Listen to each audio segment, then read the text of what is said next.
Dobar den, Здравейте! and welcome back to our little Bulgarian adventure. The first week of February. And we have had a busy one. We have indeed. The weather has improved no end, which has allowed us to do a lot more. But we started off with some official stuff this week. As I mentioned last week, the car was due its Pregled, which is the Bulgarian MOT. Filled me with trepidation, but with a bit of preparation and a bit of research, I knew what I needed. So I took all the right information with me. Now there are various things you need.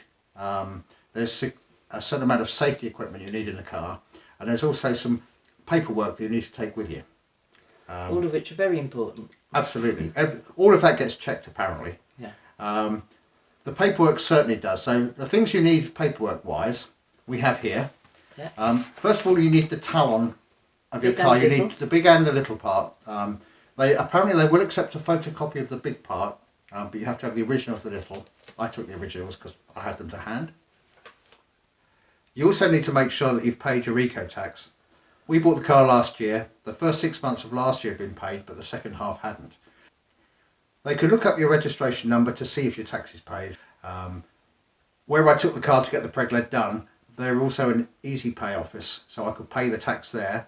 If you haven't paid it, they won't do the test, so you need to make sure that's done. The other piece of paperwork you need to get your car sorted is your insurance certificates. Yes, you have to obviously have valid insurance. And they won't do it without that, will they? No. And again, the office that I went to, they're also an insurance broker. They offer a service where 7 days before your insurance expires, they'll ring you up with a quote. Obviously, it's no obligation, but if you take your insurance through them, you'll get a discount on your next Pregled. So I don't know what the discount is, but it might be worth looking at. So that brought me up to date with the legal side. The other thing you need is identification, either your residency card or passport. They'll accept either, but again, they won't do the test without that.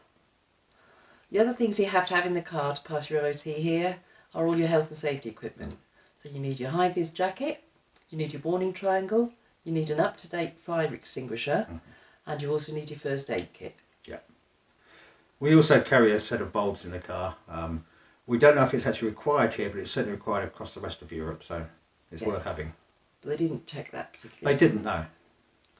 Or they didn't seem to. And our fire extinguisher, although we only bought it last year, didn't have a date sticker on it. No, it needs an up-to-date sticker on there. Again, the station I took my car to, they do that as a service for 5 lev. They'll date your fire extinguisher. Test it and date it. Yes. Yeah. So and they did that there. They did, yes. When it came to the actual test, they test the same sort of things as the UK do for an MOT. Your lights, your suspension, your tyres, all of that sort of stuff. They do an emissions test now, which has only just come in. They put in a new category where they your car is put into a category and a sticker's put on the windscreen to show which category you're in. Our car, being a very old diesel, is category 1, which we think is the worst category. We're not quite sure. We're not sure. we couldn't find much about it online, not in English. But they do that as well. So I did see them doing the emissions test. I saw him wandering around the car doing various bits and pieces. I did get the impression that I was going to pass as long as my paperwork was in order and my fire extinguisher was dated. I don't know if that's true, but it's just an impression I got. We were discussing the differences between the MOT in the UK and the Pregled test here, and we used to put aside sort of £200-300 for repairs that were found during the MOT because they would invariably find something. Over here it seemed like you've turned up, you've got your paperwork, thank you very much, off you go. Now, I'm not saying that's what happened, that was the impression I got. Yeah. And they did do tests. Oh, they definitely did go through the tests. It took about 20 minutes. I was there for 20-25 minutes. And that included paying the tax though. Paying the tax, getting the fire extinguisher dated and date stickered. But yes, the other thing I found was, although I had 2 days left on the old MOT or the old Pregled, they don't carry it forward like they do in the UK. It's a strict year-to-year process, so you can't sort of go 3 weeks early and carry those extra 3 weeks on like you can in the UK. Yeah. And what was the other thing you found that was quite exciting for you? Yes, I went into the office, said Dobry den, as some Anglicanin, Malko Bulgarski, and they said, Dobre, we speak English.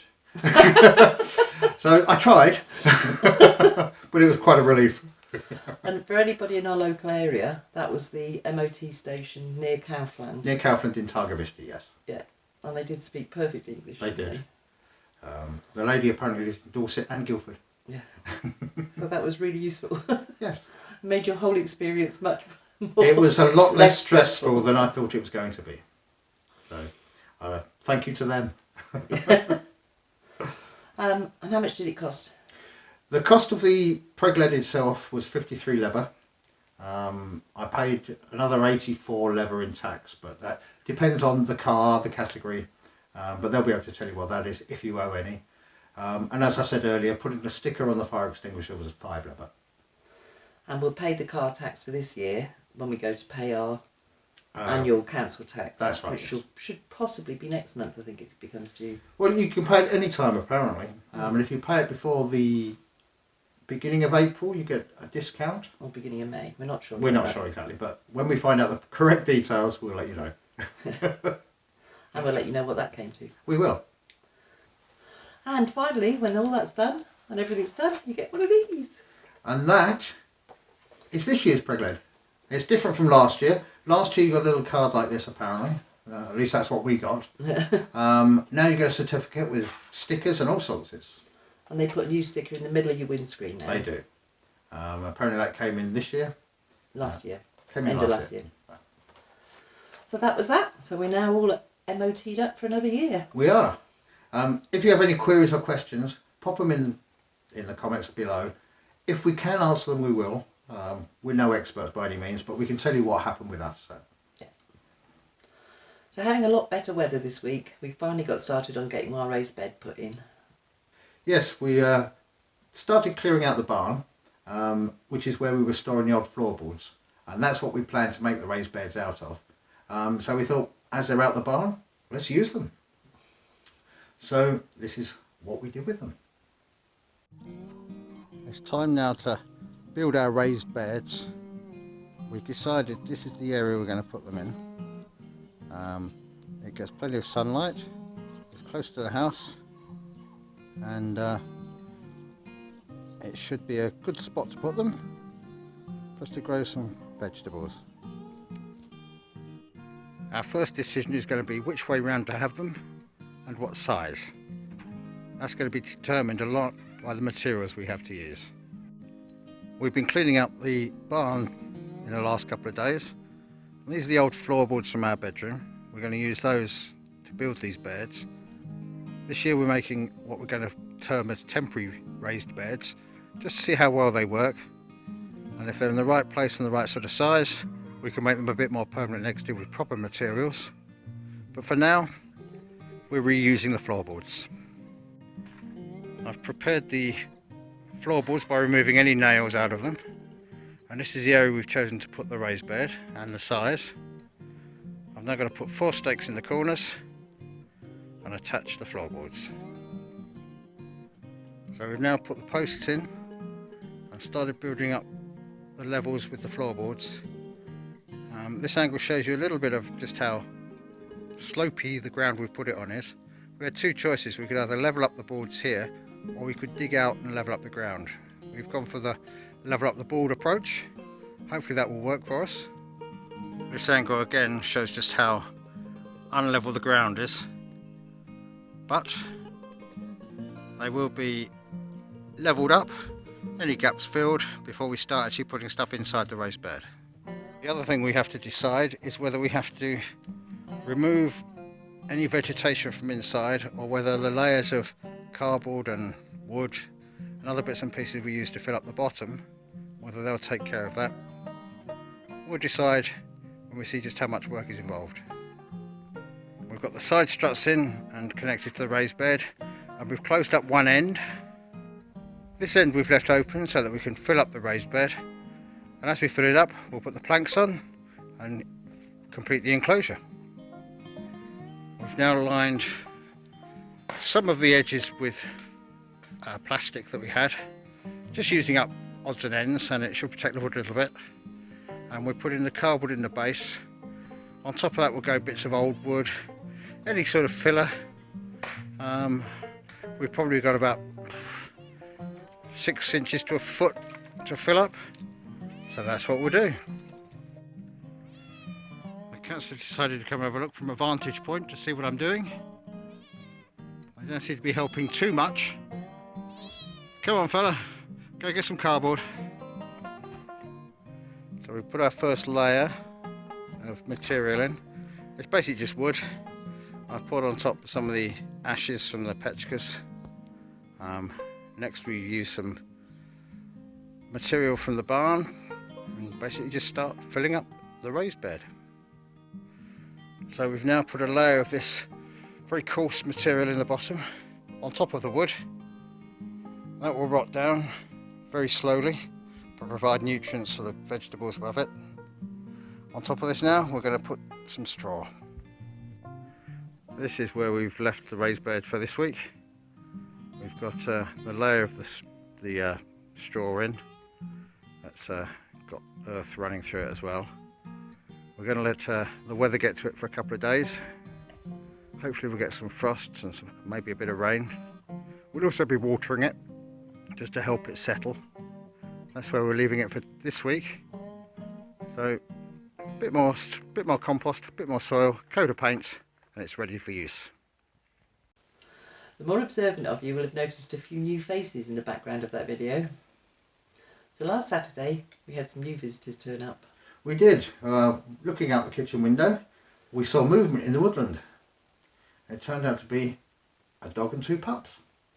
And they were just skin and bone. There wasn't an awful lot of flesh on, especially on the mother. Yeah, they were quite a sorry state. They were. And we dug out a can of cat food, that's all we had. And we thought, we'll give them a decent meal, if cat food is a decent meal. And we'll get something to eat. Yeah. So we fed them and off they trotted. Next day, Mum came back on her own. But we thought, okay, Mum's back. We don't know where the kids are, but we'll give her something to eat again. But if she's going to keep coming back, we'd better get some proper dog food. For 2 reasons: they're dogs, and secondly, we run out of cat food.